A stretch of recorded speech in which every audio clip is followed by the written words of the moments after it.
Today I thought we could go back and have a look at the NECA Cult Classics Series 5 Army of Darkness Medieval Ash.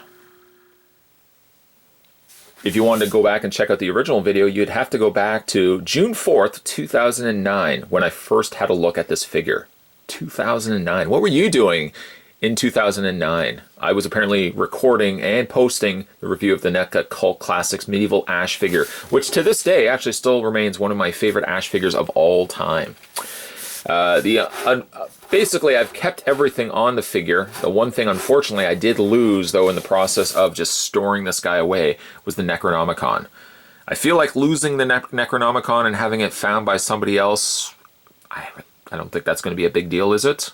Probably not. Let's get some heights and measurements of this guy. Grab the tape measure.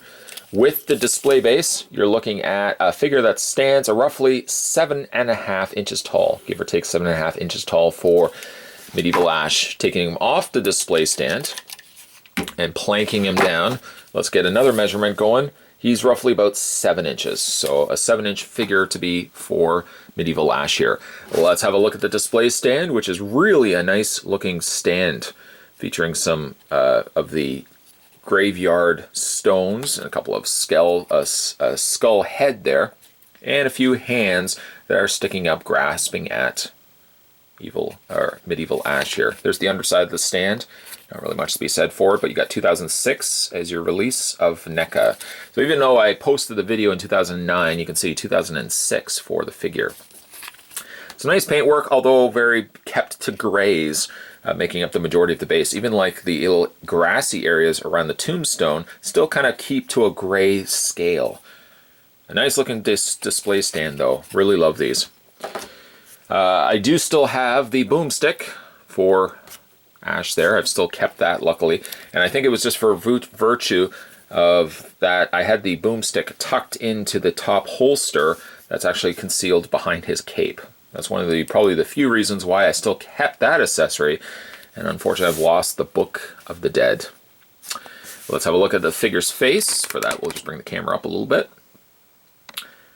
Despite all the efforts from NECA to release new versions of Ash, whether it be through the retro cloth or some of the ultimate versions of Ash, I still kind of go to this one as one of my favorite figures. It just has such a personality to the face sculpt, as well as some really nice, outstanding paint that I think still stands up well to today's standards. You've got some scratching and blood on the side of Ash's face, some gashes, and I do really like the expression on his face. He's just got a more concerned look on his face. Sculpting on the hair is nice and clean. Well, clean in the sense of paint, but it couldn't be further from the truth for the sculpt. It's got this messy, haphazard sculpt of the hair that's just draping down to the side of his face. I like that a lot. Again, for a figure this old, I think it still holds well to today's standards. If perhaps this is not your ankling for a perfect face sculpt, well, they do also give you the exaggerated face sculpt that you can also use for the figure. Simply just popping the head off, replacing it with the ball socket on this one, you can have the more exaggerated Ash, which is something I wish that the newer figures made more use of, exaggerated features. Face sculpt here is very nice, right down to the tongue that's painted. They've even painted the little tendon, or whatever that little thing is that's attached to the underside of the tongue. They've sculpted and painted that in, which is a nice touch. Again, really a nice sculpt on the hair. The colors are somewhat on a muted side. They don't have a lot of warm colors to them, but still executed very well, especially in the sculpt of the hair here.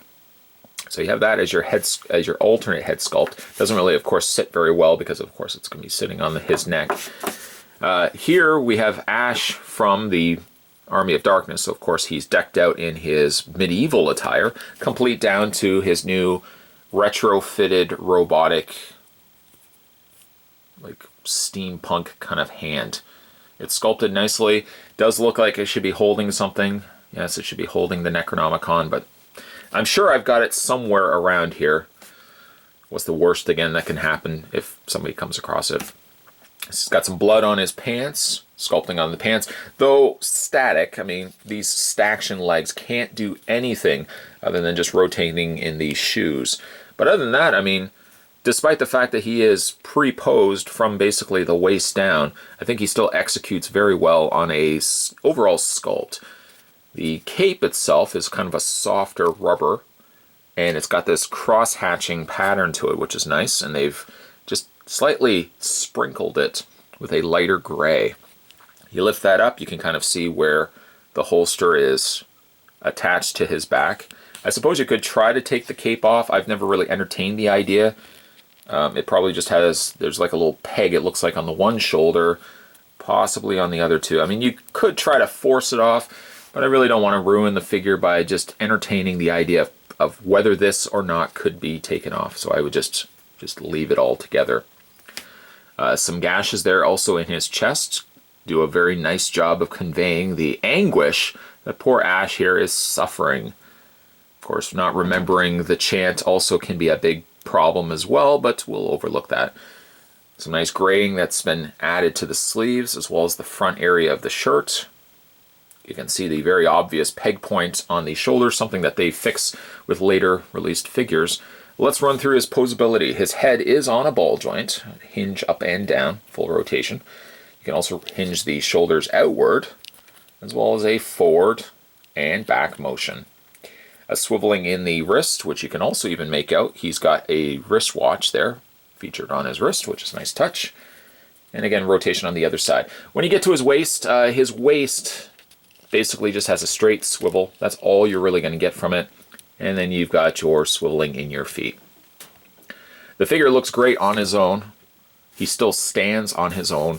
But I think the real sell of these older NECA Cult classics is the virtue of the fact that you can peg them into the display stand, where I think they really do ultimately shine. Whether or not you use the interchangeable head, whether or not you've lost the Book of the Dead like this guy, Butterfingers, has over here, it's still, you have to admit, one of the best earlier figures I think that NECA has released. I would say, despite all the new releases from NECA, don't overlook, I should say, some of the older figures that they've released, because some of them really do still stand up the test of time, especially this guy right here. Today we were checking out the NECA Cult Classics. This was the medieval Ash Williams figure from NECA Cult Classics. And Evil Dead. Great looking figure. Certainly if you haven't had a chance to subscribe to this channel, what are you waiting for? Someone to find the Book of the Dead and summon? No, we don't even want to talk about that. We don't even want to joke about that. Don't be that person that postpones signing up, subscribing to this channel, because you'll never miss a beat when it comes to future videos. If there's also some older videos that you'd like me to go back and revisit, such as the medieval Ash here, by all means, let me know down below. And if I certainly still have the figure, I'll entertain the idea of going back and revisiting that figure again. Thanks for watching, guys. I'll see you next time.